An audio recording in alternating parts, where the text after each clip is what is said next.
Hey guys, Luna here, and welcome back to Friendsim 2. This route is specifically for the revolutionary routes. And where we last left off, we managed to not continue the load. We just finished with the D&D adventure as well. When it gets stuck, I'll take you to the Jade Caverns like I promised. When she waves briefly and disappears into some room within the cave that you don't think you've gotten a chance to see with this particular part of the journey. It's okay, sometimes stuff happens off screen. Well, just you and crew, right? I suppose. Actually, I have some things I want to think about. If you really want... If you really want to talk to me, I'll be reflecting in the only room appropriate for such a task. And once more, you're left to yourself, and you guess that neither Elwyn nor Laqueen specifically told you not to talk to them, which is basically a good thing as permission, right? So I don't remember what we specifically did for the last time. Let's see here,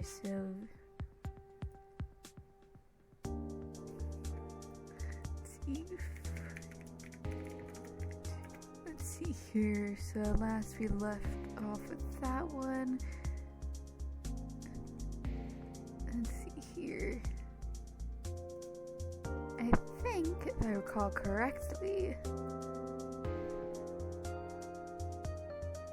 I went to Elward, and then, first. So let's go to Lanquil first. With the side, you're trying to find Lanquil. You guess he's probably at that neat little pool room we saw before. Lanquil is sitting by the side of the pool, his legs neatly crossed. He's idly batting at the surface of the water with his long fingers, watching as the ripples spread out and fade into the darkness at the edges. You know you can come sit down if you want, right? You walk over and sit down next to Lanquil. He's smiling in such a way that isn't exactly returned, but Lanquil doesn't look unhappy to see you. What's going on with you?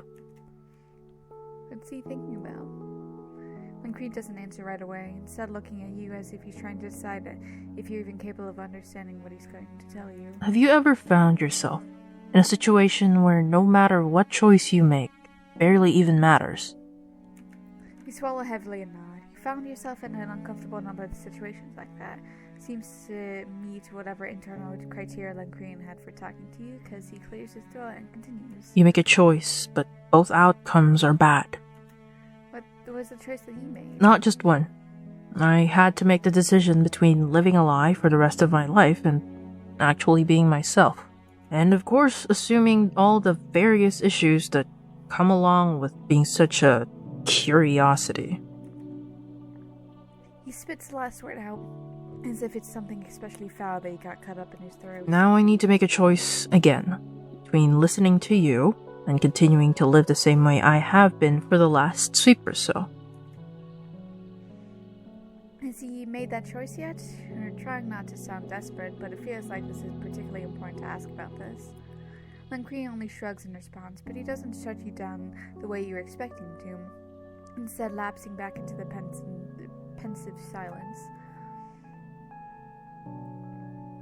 Is it really bad for all the Jades? You've been on Alternia long enough to know that it's bad for everyone. Yeah, but he's talking about some stuff that sound uniquely bad, like being treated like a toy for some high blood. Oh, don't get me wrong. There's no guarantees against that, no matter who you are. Maybe I'm a curiosity to them, but there's always those who have proclivities towards Jade Bloods. A quick flash of recognition hits you. The memory of a Jade Blood you think you met in the horrible fate she had conceived to at the hands of a cerulean who could charitably be described as a monster. Are you okay? You're fine, just... You thought you remembered something. As I was saying, I'm not under the illusion that continuing to hide in the closet would have kept me safe. More like delaying the inevitable. It made my choice an easier one, at least. There are worse things than being someone's fetish, even.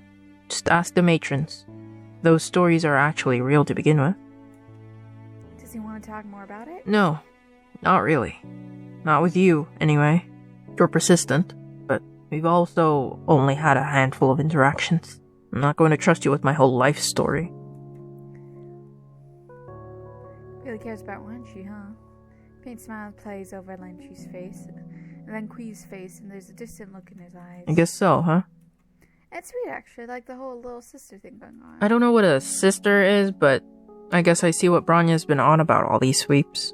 But she's getting bigger, and I can't be her Lucis. You're getting the sense that tyranny is kind of the place that makes you grow up particularly fast. You could say that. I'd prefer her life wasn't defined by hiding in a cave. Ironic, given our blood, but you get it. Oh yeah, totally get it, whatever it is. You're the person most able to get it in the whole world. Ugh, never mind. Just, I care about her. And I want her to be safe. You're not allowed to tell her I said that. I'll never hear the end of it.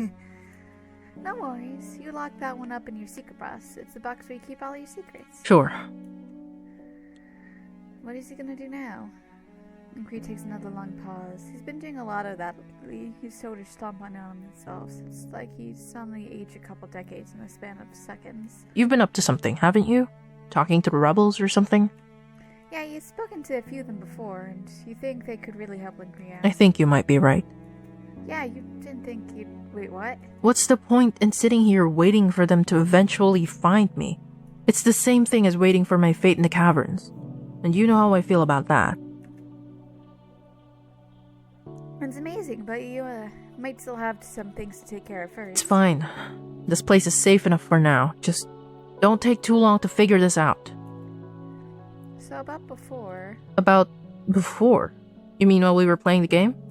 No, actually, you meant to say when you last saw him a couple sleeps back. When Kreese tries and shakes his head, all while making somewhat uncomfortable eye contact. Really? You want to bring up forever ago? Yeah, well, mostly because you can't remember exactly what happened. You know, you were partied together and you hung out, but you keep having conflicting memories. It's like you were drunk. I would never do that. God, what kind of lies have the others been spreading about me? Actually, you haven't talked to the others in over 2 sweeps, but also bad choice of words on your part. It's more like... Like there's 2 different versions of you? Then Creed's voice is quiet and you feel a little chill run down your spine. Yeah, that's exactly what it feels I like. can't remember either. We were at the party and then... I don't know. I was back home and you were gone and...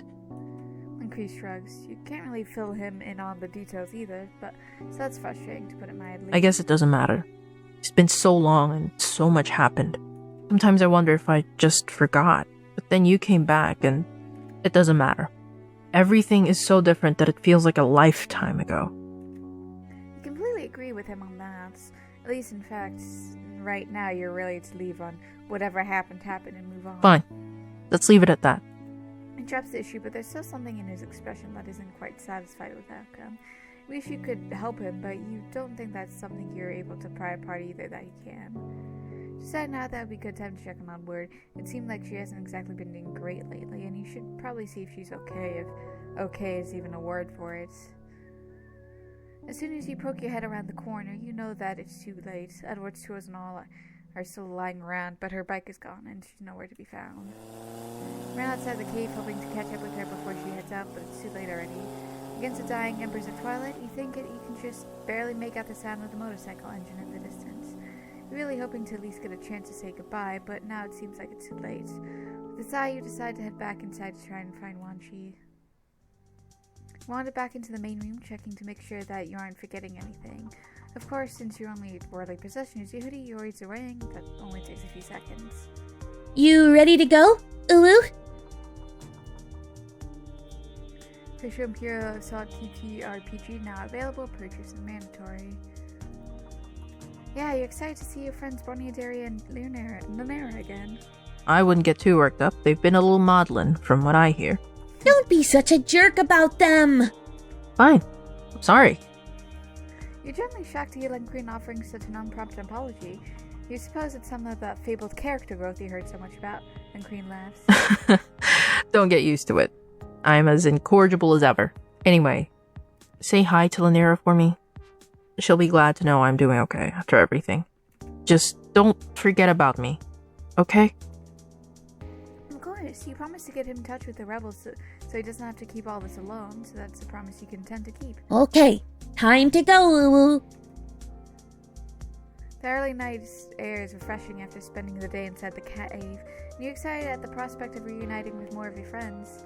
You turn to Wan Chi and smile. After everything you've been through, it's nice to have an experience that's just a little more child, you know? Just a couple feeling his jams and nobody died. When she looks at you like she's not quite sure what to say. It's fine, you can talk more on the way to the J cabin. Yeah. When she looks out the side as if something's still hanging over her. Something wrong? I don't know how to tell Branya about my decision. Ooh. No worries, you can handle that. Really? You do that for me? Of course. Wonshi's eyes glow with tears as she's Thank you. Okay, let's go. Initiative. Shows revolution in Volume 5.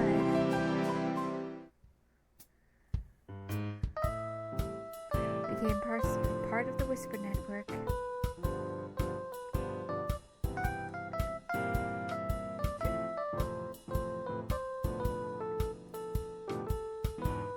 Save my progress so far.